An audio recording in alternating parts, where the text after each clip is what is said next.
இந்த நாள் என் வாழ்க்கையில மறக்க முடியாத நாள்.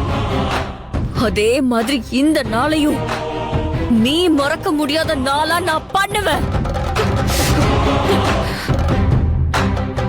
அந்த மெக்கானிக் பையன் கூட நான் சேர்ந்து வாழணுங்கிறதுக்காக தானே இந்த தாலி என் கழுத்துல ஏறணும்னு துடியா துடிச்ச.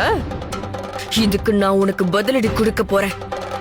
நீ என் கழுத்துல தாலிய ஏற வச்ச மாதிரி நான் உன் கழுத்துல இருந்து உன் தாலிய இறக்க வைப்பேன்.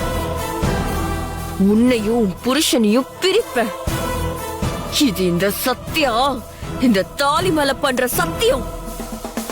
ஆதிரை, நானா இல்ல நீயாங்கிறத பாத்துடலாம்.